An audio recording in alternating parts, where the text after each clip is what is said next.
আমি যখন 12 ক্লাসে ফেইল হলাম আমার বাবা আমার জন্য একজন শিক্ষক নিযুক্ত করলেন।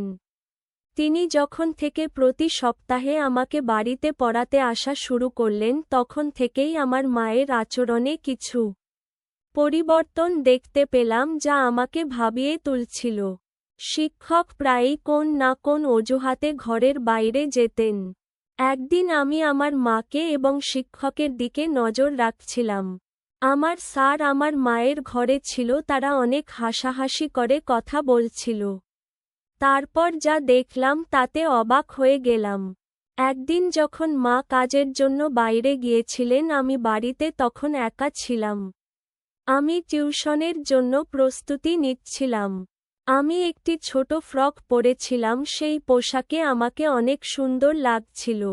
আমি আমার স্যারকে মনে মনে ভালোবাসতাম। যখন টিচার টিউশনে এলেন তিনি আমাকে বারবার দেখতে লাগলেন। আমার শিক্ষক আমাকে পড়াচ্ছিলেন। হঠাৎ তিনি কিছু সময়ের জন্য আমাকে লক্ষ্য করে তাকালেন, তারপর মৃদু হাসি দিয়ে বললেন, তুমি তো অনেক সুন্দর, তোমার মায়ের মতোই ভালো দেখাচ্ছ। এরপর তিনি আরও বললেন, তোমার মধ্যে সত্যিই কিছু বিশেষ কিছু আছে যা আমি খুব পছন্দ করি। এই বলে তিনি আমার কাছে এসে বসলেন। তখন আমি পূজা, 17 বছর বয়সী। ছোটবেলা থেকে আমি কিছুটা শান্তশিষ্ট ও সুন্দর মেয়ে ছিলাম। গায়ের রং ছিল একদমই ফর্সা। আমার জীবনে এমন কিছু ঘটে যাবে আমি কখনো ভাবিনি, কারণ আমাকে টিউশন পড়াতে আসা স্যারের প্রেমে পড়ে যায়। কিন্তু সেই স্যার আমাকে আর মা এর সাথে এমন কিছু ঘটে যা আমরা কখনো ভাবতেও পারিনি। বন্ধুরা, আজকের গল্পটা অনেক বেশি স্পেশাল। আশা করছি তোমাদের ভালো লাগবে। গল্পগুলো ভালো লাগলে ভিডিওটি লাইক, শেয়ার এবং চ্যানেলটি সাবস্ক্রাইব করো। সাধারণত আমি কলেজে যাওয়ার কথা ছিল, কিন্তু 12 ক্লাসের গণিতের কারণে আমার পরীক্ষা ফলাফল খারাপ হয়েছিল। অঙ্কে আমার অনেক দুর্বলতা ছিল আর তাই আমি সেই বিষয়ে ভালো করতে পারিনি। বাবা কখনো আমার জন্য টাকা দিয়ে সাহায্য করেননি, তার কথা ছিল, তুমি নিজেই পরিশ্রম করো তবেই তুমি কিছু অর্জন করতে পারবে। কিন্তু বাস্তবতা হলো আমি শুধু এক বিষয়ে খারাপ ফল করেছি এবং আমাকে সে বিষয়টি পুনরায় পরীক্ষায় বসতে হবে। তবে বাবা আমাকে পুরো বার্ষিক পরীক্ষায় আবার বসতে বললেন, মানে সব বিষয়ে আবার শিখে পরীক্ষা দিতে হবে। গণিত বিশেষ করে আমার জন্য ছিল একটি বড় চ্যালেঞ্জ। বাবা এবার একটু কঠোর সিদ্ধান্ত নিলেন। আগে তিনি আমাকে টিউশনে পাঠাতেন এবং আমি কোচিং ক্লাসেও যেতাম। তবে এবার তিনি বললেন, তুমি কোচিংয়ে গিয়ে মনোযোগ দিচ্ছ না, তাই এবার তোমার জন্য বাড়িতে একজন বিশেষ শিক্ষক লাগবে যিনি শুধুমাত্র গণিত পড়াবেন। বাবার এই সিদ্ধান্ত আমাকে খুব ভালো লাগেনি, তবে আমি কিছু বলতে পারিনি। মা সবসময় বাবার সামনে কোনো কিছু বলতে ভয় পেতেন। এরপর নতুন শিক্ষককে সাহায্য নিয়ে আমি আবার মন দিয়ে পড়াশোনা শুরু করলাম, বিশেষ করে গণিতের প্রতি আমার মনোযোগ আরও বাড়ানোর চেষ্টা করলাম। আমি বাবার সিদ্ধান্তকে সঠিক মনে করতে লাগলাম। কয়েকদিনের মধ্যে আমার পড়াশোনা ও টিউশন শুরু হলো। এটি ছিল টিউশনের প্রথম দিন। স্কুল থেকে দুপুর 12টার দিকে বাড়ি ফিরলাম এবং মা আমাকে বললেন, 1টার মধ্যে সবকিছু গুছিয়ে নিতে, কারণ 2টায় আমার টিউশন শিক্ষক আসবেন। সেদিন প্রথমবার আমি শিক্ষকের সাথে দেখা করলাম। তিনি প্রায় 30 বছরেরও কম বয়সী একজন যুবক। মা তাকে একটু জল দিলেন এবং তিনি জল পান করার সময় কিছুটা লজ্জিত মনে হচ্ছিলেন, সম্ভবত আমি তার প্রথম ছাত্রী ছিলাম। আমি চাইছিলাম যে আমি গণিত ভালোভাবে শিখি। প্রথম দিন শিক্ষক খুব বেশি চাপ দেননি, তাই আমি একটু স্বস্তি পেলাম। তবে শিক্ষককে দেখে মনে হয়েছিল তিনি খুবই পেশাদার এবং কিছুটা লাজুক প্রকৃতির মানুষ ছিলেন। কিছুদিন ভালোভাবেই কাটল। শিক্ষকের পাঠদান সংগঠিত ছিল, কিন্তু গণিত এখনও আমার কাছে অস্পষ্ট ছিল। টিউশনের মধ্যে মাঝে মাঝে আমি ঘুমিয়ে পড়তে শুরু করলাম। যখন শিক্ষক পানির জন্য ঘর থেকে বের হতেন তখন হঠাৎ করে আমার ঘুম চলে আসত এবং আমি 1 থেকে 2 ঘন্টা ঘুমিয়ে থাকতাম। শিক্ষক কখনোই আমার এ বিষয়ে কিছু বলেননি বা মার কাছে অভিযোগ করেননি। আমি বুঝতে পারছিলাম যে শিক্ষক সত্যিই ভালো, কিন্তু আমার ঘুমানোর পর অন্য জায়গায় কিছু ঘটছিল যা আমার অজানাই ছিল। মা এবং শিক্ষকের মধ্যে কিছু চলছে, কিন্তু তাতে আমার দৃষ্টি পড়ছিল না।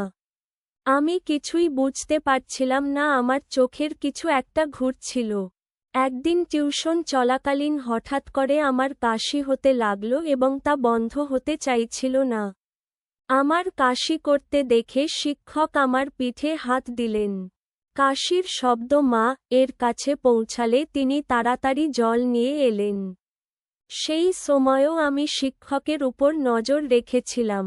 মায়ের হাত থেকে পানির গ্লাস যখন শিক্ষক নিলেন তখন তাদের হাত একসাথে লাগার মতো হলো।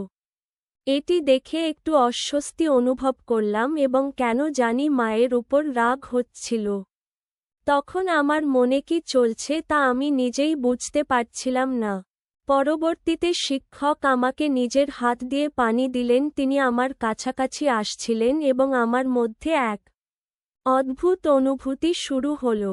এই অনুভূতিগুলি কি তা আমি জানি না। সেই সময় আমি এটি ঠিকভাবে বুঝতে পারিনি। পরের দিন স্কুলে গিয়ে বিরতির সময় আমার দেখা হয় আমার বন্ধু তানিয়ার সাথে। তানিয়া আমার পুরনো বন্ধু এবং আমরা দুজনেই 12 ক্লাস পর্যন্ত একসাথে পড়েছি। সে আমার মতো ফেল করেনি, তাই কলেজে ভর্তি হয়েছে। সেদিন আমি তানিয়াকে একটি ছেলের সাথে দেখলাম। আমি জিজ্ঞেস করলাম, তুমি সবসময় এই ছেলের সাথে সময় কাটাও কেন? সে উত্তর দিল, এটা আমার বয়ফ্রেন্ড। তার উত্তর শুনে আমি তাকে বোঝাতে লাগলাম, তানিয়া এত কম বয়সে এসব তোমার জন্য ঠিক নয়। প্রেমের জন্য হয়তো এখনো সময় রয়েছে। তখন তানিয়া হেসে বলল, পূজা, কলেজ লাইফ তো এসএবি করার জন্য কলেজে যাওয়া মানেই এরকম কিছু। আমি যদি কলেজে ছিলাম না তবুও মনে হতে লাগলো যে বয়ফ্রেন্ড থাকা জরুরি। তানিয়া বলল, দেখো কলেজে প্রায় সব মেয়েরই বয়ফ্রেন্ড আছে। তুমি এখনো স্কুলে, তাই হয়তো বয়ফ্রেন্ড গার্লফ্রেন্ড সম্পর্কের ব্যাপারে তোমার ধারণা খুব স্পষ্ট নয়। আমি বোঝানোর চেষ্টা করছিলাম যে এটি সঠিক নয়, কিন্তু এর মধ্যে সে হেসে বলল, তাহলে কি তোমারও কোন বয়ফ্রেন্ড আছে? তার এই প্রশ্নে কিছুটা বিব্রত হয়ে আমি বললাম, না। আমার কিছুটা ধীরতা দেখে তানিয়া বলল, পূজা, তুমি 12 ক্লাসে পড়ছ বটে, কিন্তু তা বলে তোমার বয়স তো আমার সমান। যদি তোমারও কারো সাথে বন্ধুত্ব করার ইচ্ছা থাকে তাহলে মনে রাখবে এটা শুধু কলেজের জন্য নয়। যদি কাউকে ভালো লাগে তবে তার সাথে কিছু সময় কাটাতে ভয় পাবে না। তানিয়ার কথাগুলো আমাকে ভাবাতে লাগল। মনে হলো যদিও আমি কলেজে নেই তবুও আমার বয়স এমন যে আমি এসব অভিজ্ঞতা নিতে পারি। সে তখন বলল, যদি তোমার কারো সাথে বন্ধুত্ব করতে হয় তাহলে আমি তোমাকে আমার বয়ফ্রেন্ডের এক বন্ধুর সাথে পরিচয় করিয়ে দিতে পারি। আমি সঙ্গে সঙ্গে জানিয়ে দিলাম, না, আমি সেই জন্য প্রস্তুত নই, কারণ আমার বয়সের ছেলেদের প্রতি আমার বিশেষ আগ্রহ ছিল না। গত কিছুদিন ধরে আমার নজর কেবল আমার টিউশন টিচারের প্রতি ছিল। কখনো কখনো অনিচ্ছাকৃতভাবে টিচারের হাত আমাকে স্পর্শ করলে এক ধরনের অনুভূতি আমার মনে জেগে উঠত। তানিয়ার সাথে কথা বলে আমি বুঝতে পারলাম, যখন কাউকে ভালোবাসা হয় তখন এ ধরনের অনুভূতি হতে পারে।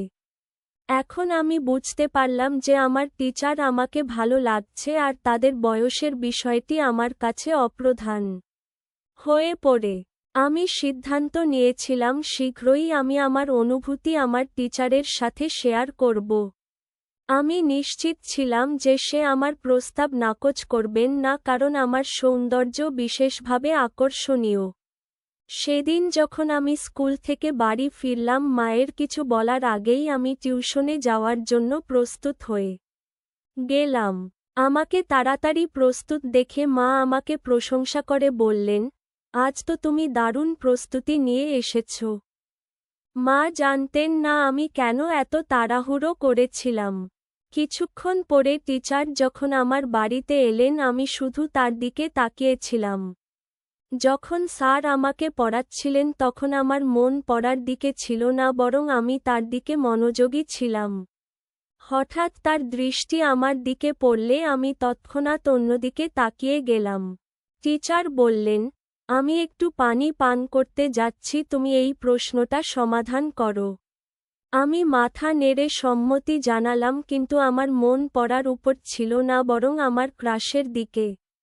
আমি তাকে মনে মনে ভালোবাসতে শুরু করছিলাম, কিন্তু আমি জানি না এই কথাটা তাকে জানাবো কিভাবে। কিছু সময় পর আমি আবার বিশ্রাম নিতে যাচ্ছিলাম। আমার খুব ঘুম পাচ্ছিল, কিন্তু নিজেকে জাগিয়ে রাখলাম। অনেক সময় পার হয়ে গেল এবং টিচার ফিরে আসলেন না। তাকে ডাকতে বাইরে গেলে দেখলাম সে হলরুমে মায়ের সাথে বসে আছেন। আমার টিচার মায়ের কাঁধে হাত রেখে গল্প করছিলেন, যা আমার কাছে একটু অদ্ভুত লাগল। আমাকে দেখেই সে মায়ের থেকে কিছুটা দূরে সরে গিয়ে বললেন, আমার একটু অলস লাগছে, তাই আমি তোমার মাকে বলেছিলাম আমার জন্য চা বানাতে। আমি মাথা নেড়ে কিছু বললাম না। মা বললেন, ঠিক আছে, আমি চা বানিয়ে নিয়ে আসছি। এই সময়ে তুমি পূজার টিউশন চালিয়ে যাও, আমি চা তোমার ঘরে নিয়ে আসব। টিচার আমার সাথে ফিরে ঘরে এলে আমি তার পাশে বসে কিছু গণিতের প্রশ্ন জিজ্ঞেস করতে লাগলাম। আসলে আমি কিছুই বুঝছিলাম না, কিন্তু ইচ্ছাকৃতভাবে বারবার তার কাছে প্রশ্ন করছিলাম। পড়ানোর সময় টিচার আমাকে একটি সংখ্যা লেখার জন্য বললেন, কিন্তু আমি ভুলবশত সেই সংখ্যা উল্টো লিখে ফেললাম। টিচার ভাবলেন আমি ভালো করে লিখতে পারছি না, তাই তারা আমার হাত ধরলেন এবং আমাকে সঠিকভাবে লিখতে শেখানোর চেষ্টা করলেন। সে যখন আমার হাত ধরেছিল এবং লেখার পদ্ধতি বুঝাচ্ছিলেন তখন আমার মনে এক অদ্ভুত খুশির অনুভূতি হচ্ছিল।